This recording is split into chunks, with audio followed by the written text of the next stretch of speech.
Diz assim: também disse Deus, façamos o homem à nossa imagem, conforme a nossa semelhança. Tenha ele domínio sobre os peixes do mar, sobre as aves do céu, sobre os animais domésticos, sobre toda a terra e sobre todos os répteis que rastejam pela terra. Criou, Deus, o homem à sua imagem, a imagem de Deus o criou. Homem e mulher os criou. E Deus abençoou e lhes disse: sede fecundos, multiplicai-vos, enchei a terra e sujeitai-a. Dominai sobre os peixes do mar, sobre as aves dos céus e sobre todo animal que rasteja pela terra. E disse Deus ainda: eis que vos tenho dado todas as ervas que dão semente e se acham na superfície de toda a terra, e todas as árvores em que há fruto que dê semente. Isso vos será para mantimento. E todos os animais da terra, e a todas as aves do céu, e a todos os répteis da terra, em que há fôlego de vida, toda a erva verde lhe será para mantimento. E assim se fez. Viu Deus tudo o que fizera, e eis que era muito bom. Houve tarde e manhã o sexto dia. Irmãos, por que estudar a questão da igreja? Será que a gente já não sabe tudo, não está muito bem instruído a esse respeito? Por que insistir nesse estudo? Mas algumas coisas precisam ser esclarecidas. E a razão da gente estudar isso é uma coisa que me preocupa muito, e especialmente nesses últimos tempos. Precisamos conhecer a doutrina da igreja. E um dos grandes problemas da igreja hoje é esse. É o desconhecimento dessa doutrina ou da eclesiologia por parte da maioria dos membros de igreja e de parte de muita liderança da igreja. Não se conhece o que a Bíblia diz sobre a igreja.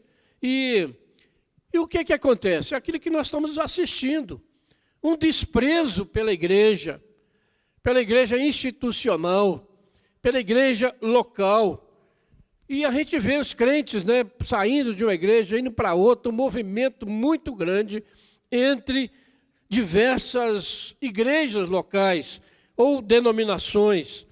E as pessoas fazem isso sem qualquer discernimento. Às vezes é preciso mudar, mas às vezes faz isso sem discernimento e na maioria das vezes dessa maneira. Então a gente precisa corrigir isso, porque a única razão para se sair da igreja ou para ir para uma igreja, se a igreja é infiel, se a igreja não está pregando o evangelho, se a igreja não está administrando o sacramento de forma correta, então é preciso que a pessoa realmente procure uma igreja onde o evangelho é pregado e Jesus é honrado e o culto é dirigido a Deus. E que a gente vê o seguinte, que a igreja hoje se tornou questão de gosto pessoal. Aquilo que atende o meu gosto, aquilo que me agrada, às vezes aonde que estão os meus amigos. Então eu vou para uma igreja, eu faço parte de uma igreja sem discernir. Às vezes a igreja está distante do evangelho, mas eu me sinto bem ali. Eu gosto dos louvores, gosto da liturgia, gosto daquilo que é feito ali, e tenho amigos, mas isso não é a maneira correta de se entender a igreja. Uma segunda razão é que nós estamos vivendo a apostasia que foi predita lá em 2 Tessalonicenses, capítulo 2, diz ali que haverá a apostasia. Apostasia significa rebelião contra Deus. E essa apostasia, essa rebelião contra Deus está acontecendo dentro da igreja e fora da igreja. Então você vê um mundo rebelde contra Deus, um mundo tomando posições completamente contrárias ao ensino da palavra de Deus. E isso tem gerado problemas seríssimos. E precisamos estar alerta, porque o que você está vendo acontecer no mundo, irmão, todo esse movimento, toda essa confusão que você está assistindo aí, é o mar das nações sendo agitado. E conforme diz Apocalipse 13, desse mar das nações vai surgir o anticristo. aquele que há de governar o mundo, e você já vê o mundo se preparando para isso, né? Olhe bem, entenda bem, interprete bem as notícias que você tem recebido. A coisa está caminhando, e muito depressa. Uma terceira razão que a gente precisa entender bem a importância da igreja é que muitas vezes a gente separa a salvação da igreja. E aqui é um negócio que precisa ser bem esclarecido, porque a Igreja Católica Romana ensina que ela é que salva. Então, se alguém não pertence à Igreja Católica Romana, ele não é salvo. Eles não entendem a salvação pela graça mediante a fé. Então, se você foi batizado lá na Igreja Romana, automaticamente você estará salvo, porque você faz parte daquela igreja. Mas não é. Na verdade, a declaração não há salvação fora da igreja é uma verdade, mas não como interpretada pela Igreja Romana. De fato, aquele que é salvo, ele é colocado no corpo de Cristo pelo batismo. Agora, nem todo mundo que está na igreja ou que foi batizado é salvo. Jesus foi muito claro ao dizer que há joio no meio do trigo. E que no tempo final haverá essa separação e ele é que vai fazer a separação. Por isso que a igreja militante é uma igreja ainda cheia das suas dificuldades, dos seus problemas, porque foi formada por gente, pecadores, uns transformados pela graça de Deus e outros que têm desfrutado de toda a bênção que Deus derrama sobre a igreja, mas ainda, de fato, não tiveram a sua vida transformada. E não há salvação porque é o seguinte, quando alguém está na igreja, ele é membro do corpo de Cristo. Se ele está fora da igreja, ele não faz parte do corpo de Cristo. E a Bíblia diz que Jesus virá buscar a sua igreja. Ele não vai buscar membros individuais, separados, desigrejados. Ele vai buscar a igreja, que é dele. Aquela igreja que ele comprou com o seu próprio sangue. Então, por isso, a igreja é chamada da noiva do Cordeiro, da comunhão dos santos, porque há uma comunhão entre nós. Por isso, a gente enfatiza muito falando sobre comunhão, a necessidade da gente estar cada vez mais próximos um dos outros. E uma outra questão é também o desconhecimento do relacionamento entre o reino e a igreja. Muitos acham que a igreja é o reino. O reino é maior do que a igreja. Mas a igreja é o agente do reino nesse mundo. Pregando o evangelho, expandindo o reino. O reino é expandido através da ação da igreja. Então a gente precisa compreender bem isso para a gente não ficar fora do entendimento. Aí nesse último parágrafo aí está falando, né, que hoje, e durante toda a história da igreja, mas hoje com muita ênfase, muita gente enfatiza a vida do reino, a vida espiritualizada, e despreza os meios de graça da igreja. Por exemplo, há muitos lugares em que acha que é muito mais importante você passar uma noite orando no monte do que participar da ceia do Senhor. É ao contrário. A ceia foi instituída pelo Senhor como meio de graça. E participar dela, você é alimentado, você é renovado, você é transformado. Por isso, os pastores dão muita ênfase à questão da ceia.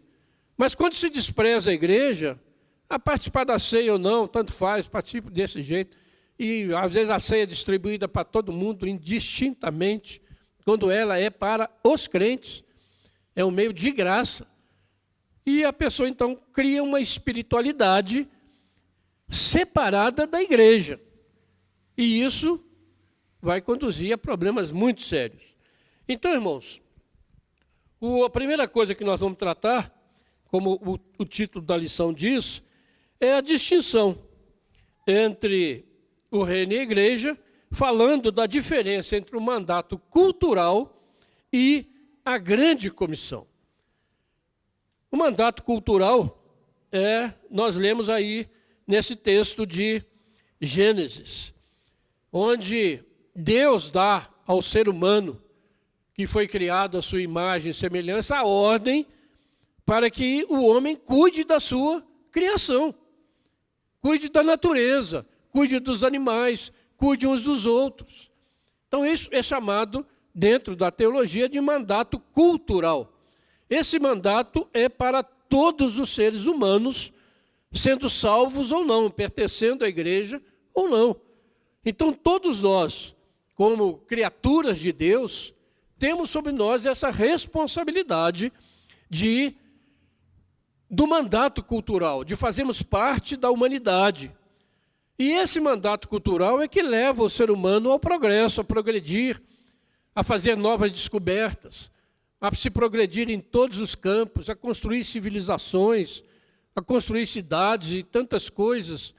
O desenvolvimento tecnológico, tudo vem do mandato cultural que nós recebemos de Deus na criação. Então esse texto de Gênesis diz que o ser humano tem o domínio.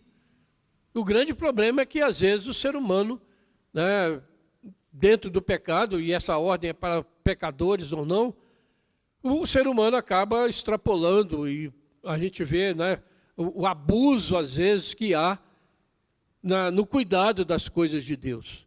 Então Deus nos deu uma terra maravilhosa, uma terra que produz alimento, uma terra que é linda, para a gente cuidar dela, e não para destruí-la. Então nós, como parte da humanidade, nós temos a nossa responsabilidade como cidadãos, como de um país, de uma sociedade, nós somos chamados a participar, juntamente com todos, do cuidado da criação de Deus, para que esse mundo seja habitável, para que esse mundo seja agradável, para que haja justiça nesse mundo, para que os bens sejam distribuídos. Então é nossa responsabilidade, e esse mandato cultural é também chamado de graça comum. A graça de Deus que faz nascer o sol sobre justos e injustos, que faz chover, que faz as plantas produzirem, os animais se reproduzirem. É a graça comum de Deus que está sobre esse mundo. Irmãos, e quando essa graça comum for tirada, espere o caos. Ainda ela está funcionando. Mas se Deus a retirar, o mundo não sobrevive, porque a natureza será toda transformada, né? E Jesus falou que Deus trabalha até agora, meu Pai trabalha até agora. Então um dia só vem, o amanhã só vem porque Deus vai criá-lo. Nós pensamos que é automático, né? A gente acha que o mundo foi dado uma cordinha aí, né, Marcelo? E vai rodando aí, todo dia nasce o sol, põe o sol, não. Cada dia Deus cria. Por isso a Bíblia diz, este é o dia que o Senhor criou para nos alegrarmos e nos regozijarmos dele. Então Deus continua criando, cuidando da sua natureza que ele criou. E ele nos deu o privilégio de sermos co-participantes com ele. Estamos construindo e cuidando dessa natureza. Agora, quando aconteceu a queda, Deus criou uma nova comunidade, dentro dessa comunidade geral, que é a comunidade dos santos, que é a igreja do Senhor.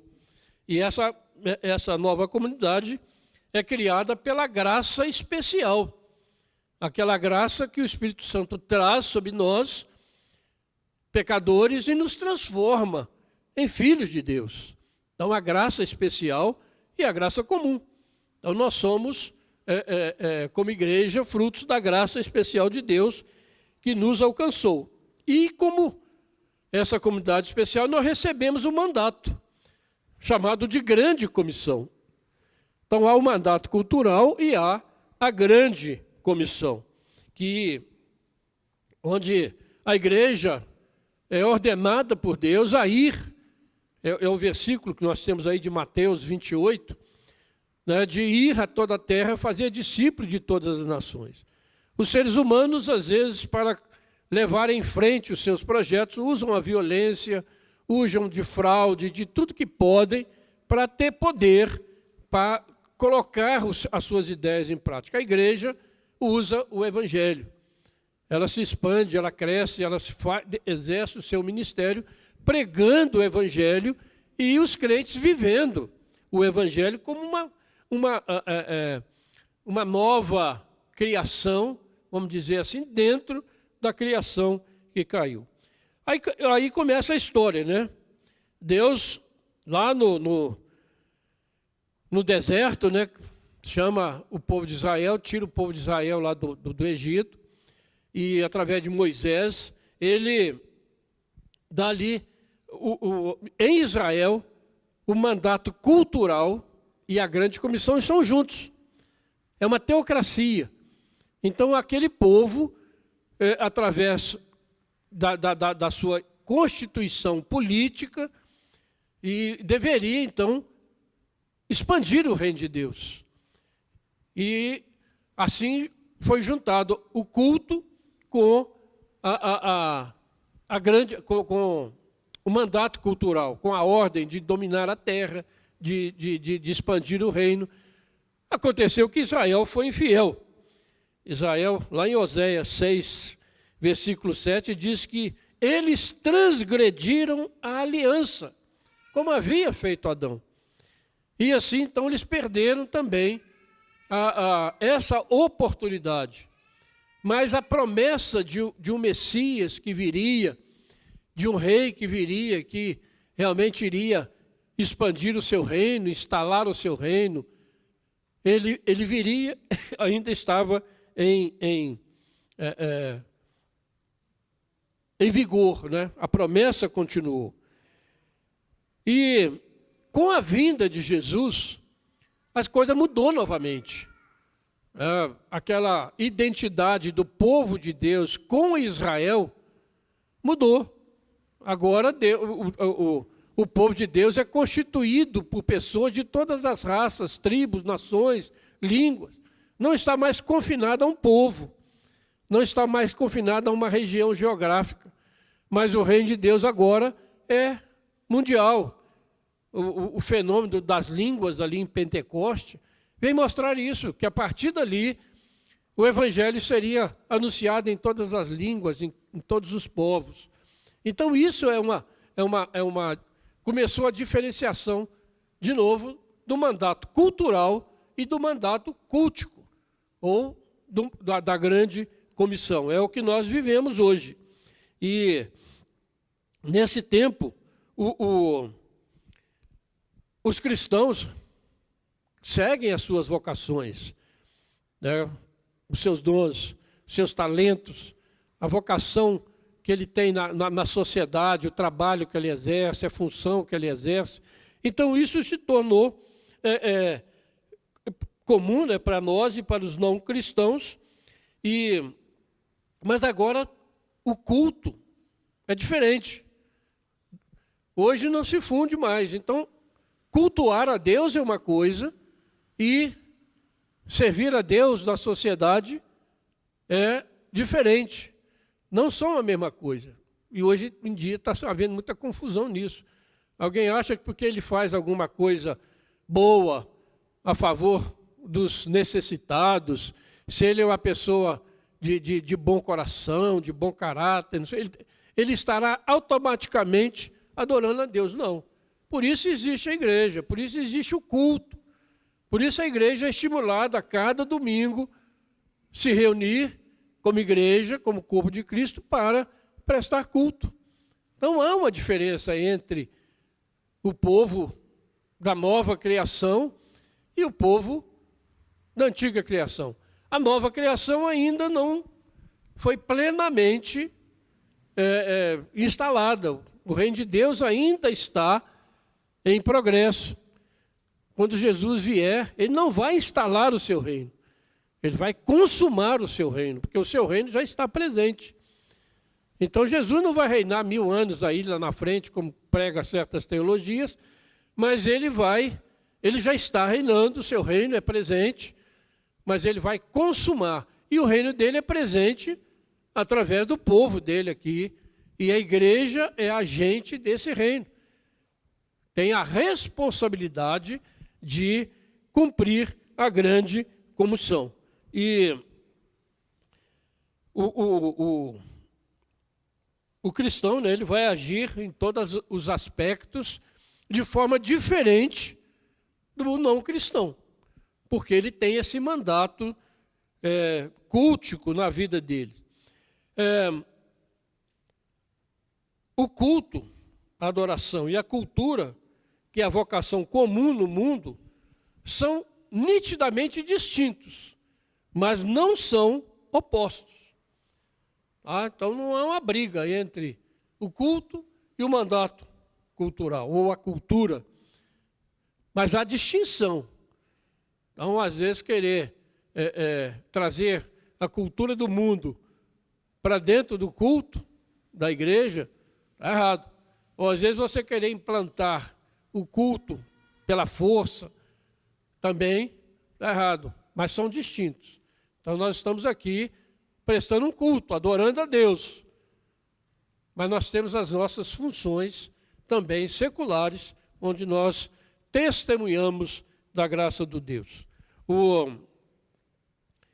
Então o reino de Deus jamais é implantado, né, pelo poder político, pelo poder das armas, pelo poder social, pelo contrário. Por isso que a igreja não é formada, eu quero formar uma igreja. Eu vou arrumar uma turma de amigos aqui e vou formar uma igreja. Não. A igreja ela é formada pela ação do Espírito Santo, que converte corações e que as pessoas se unem a uma igreja e se tornam ali o povo de Deus. Então há uma distinção. Não é pela força do homem, né? Que a igreja é estabelecida, o reino é estabelecido, mas é pela ação poderosa do Espírito Santo. Então, irmãos, os cristãos e os não cristãos continuam a compartilhar igualmente as vocações culturais por meio da graça comum de Deus. Todavia, o reino da graça de Cristo é desenvolvido na grande comissão pela graça salvífica de Deus. Então vamos ler outra passagem, né, que é Mateus 28. Você já cansou de ouvir na igreja, né? Quando se fala de obra missionária, a gente está sempre citando estes versículos finais do Evangelho de Mateus, né? Mateus 28, de 18 em diante.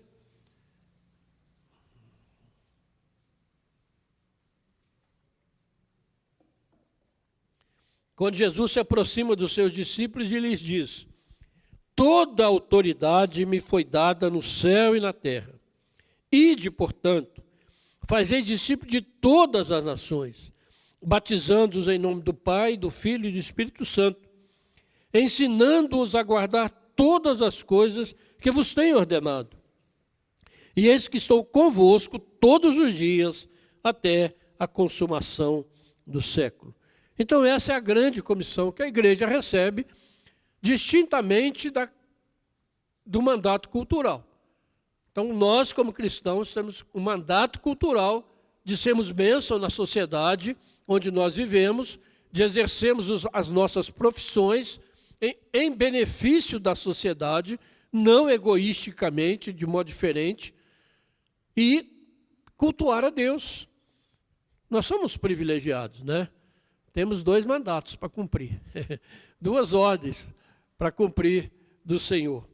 E esse mandato a gente lembra, né, quando Jesus deu lá em Mateus 16, quando Pedro faz a declaração de que tu és o Cristo, o Filho de Deus vivo, e Jesus fala, então, sobre esta declaração eu vou edificar a minha igreja. Note bem a ênfase de Jesus, a minha igreja. E Paulo diz que essa igreja foi comprada pelo sangue de Jesus. Então a igreja não é coisa que eu faço, que eu crio, né, que eu quero do jeito que eu quero. Não, a igreja é do Senhor. Ele é que determina como a igreja adora, como a igreja vive, o que a igreja prega, é dele que vem isso. É dele a igreja. E então ele deu ordem aos seus discípulos, depois ele deu ordem àqueles 70 que receberam a ordem lá em Lucas 10, né, de ir às cidades pregando o evangelho, e isso é um simbolismo da tábua das nações, que está lá em Gênesis 10 também. O mundo, né, composto de 70 nações, um simbolismo. Então a igreja é enviada a essas 70 nações ao mundo para pregar. E interessante que lá em Lucas 10, Jesus, ao enviar aquele grupo, ele diz, olha, quem vos der ouvidos, ouve-me a mim. E quem vos rejeitar, a mim me rejeita. Quem, porém, me rejeitar, rejeita aquele que me enviou. Então a igreja é enviada a pregar esse evangelho. Quem ouvir, será salvo. Quem rejeitar, diz a Bíblia, já está condenado. Então, irmãos, primeira lição. Há um mandato cultural e há um mandato da grande comissão. Nós, como membros da raça humana, temos sobre nós a responsabilidade de exercer o mandato cultural, exercendo as nossas profissões, trabalhando pelo progresso da humanidade, pelo bem-estar da humanidade, pela preservação da natureza, pela bênção que Deus nos deu de cuidarmos dessa terra. Né? Privilégio. E, além disso, nós temos um mandato cultural, que é de pregar o evangelho. Então, isso pesa sobre nós, né?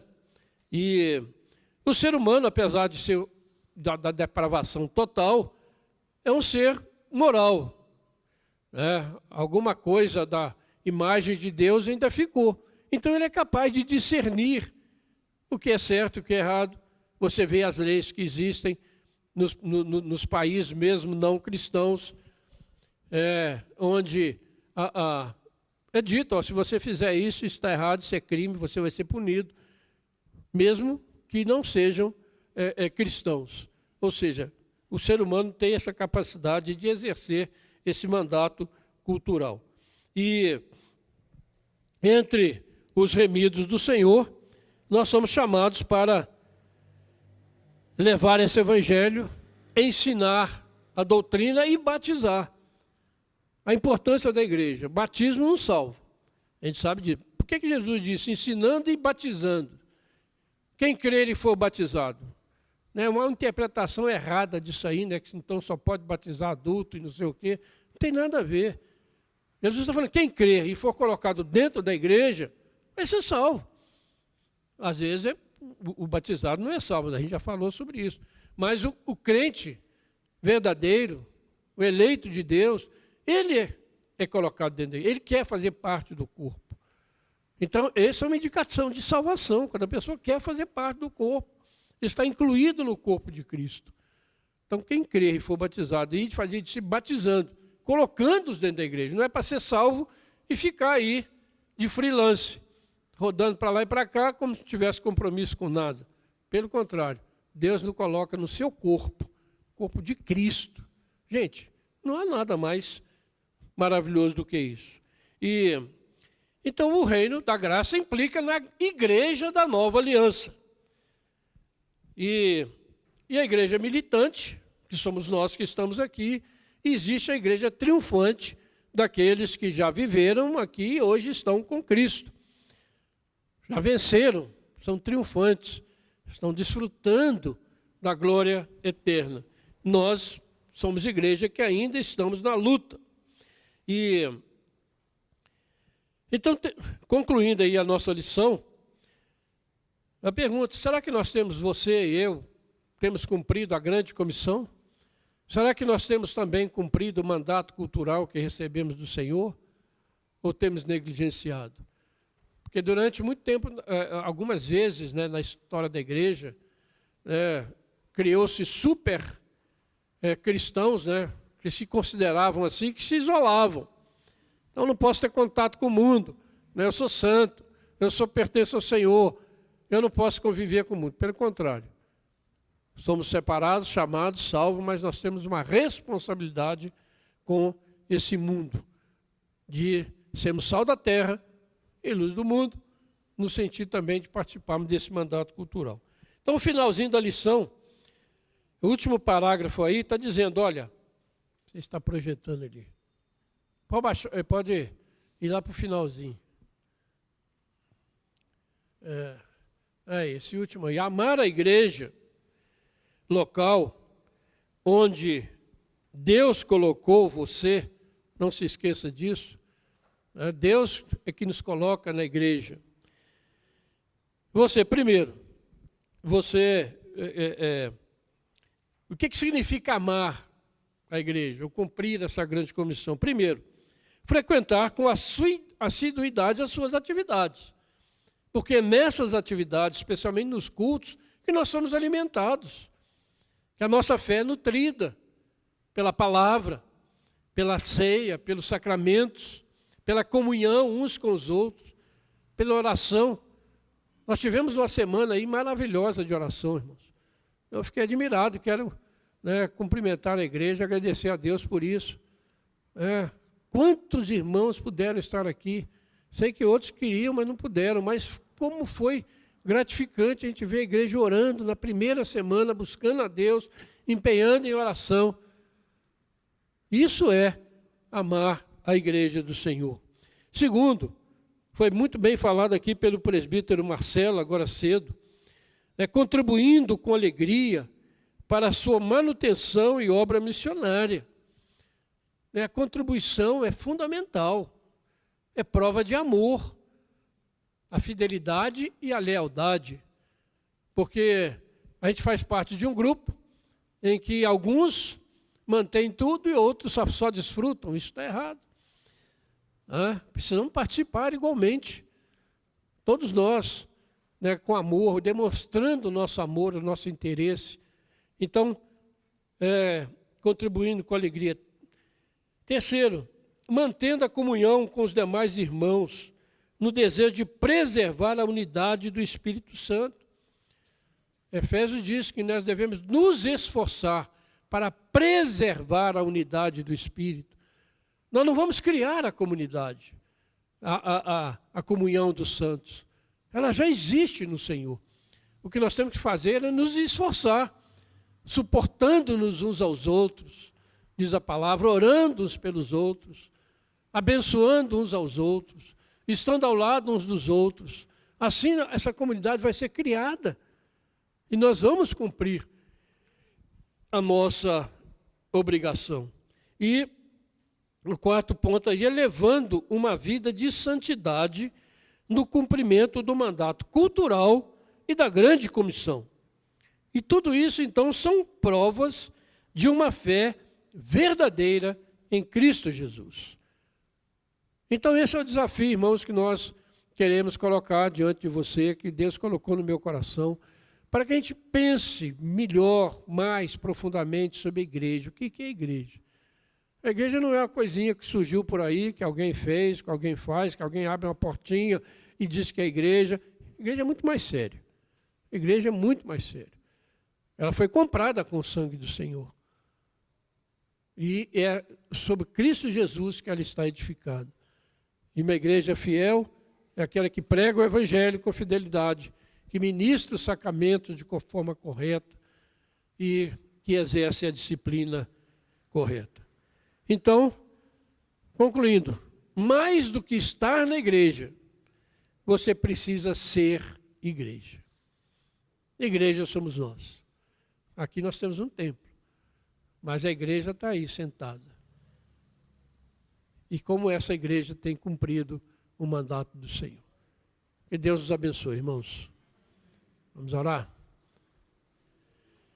Senhor Deus, nosso Pai, obrigado, Senhor, por essa manhã, por tudo que já fizemos aqui, por esse culto maravilhoso, ó Pai, pela vida de cada irmão, cada irmã, Senhor, pelo privilégio de podermos estar juntos, participando da ceia, adorando o Senhor com os nossos cânticos, com as nossas orações, ouvindo a Tua palavra, Pai. Ó Deus, muito obrigado por essas demonstrações da tua graça sobre nós, ó Pai. Continue conosco, ó Pai, que possamos cada dia mais amar a tua igreja, amar o teu corpo, amar uns aos outros, ó Pai. Estamos juntos nessa luta pela fé evangélica que nos foi entregue, para que o mundo creia que há um Senhor soberano guiando todas as coisas. Abençoa a tua igreja também no exercício do mandato cultural, que cada um, ó Deus, aonde o Senhor o colocou, na profissão que o Senhor deu, no trabalho que ele exerce, que ele também possa ali, ó Deus, cumprir com fidelidade o chamado do Senhor, testemunhando da nova vida que recebeu do Senhor. Muito obrigado. Abençoa o teu povo nesse dia e permita que logo mais possamos estar de volta para o culto ao Senhor. Oramos com gratidão em nome de Jesus. Amém, Senhor. Cadê o pastor Jefferson? Está aqui?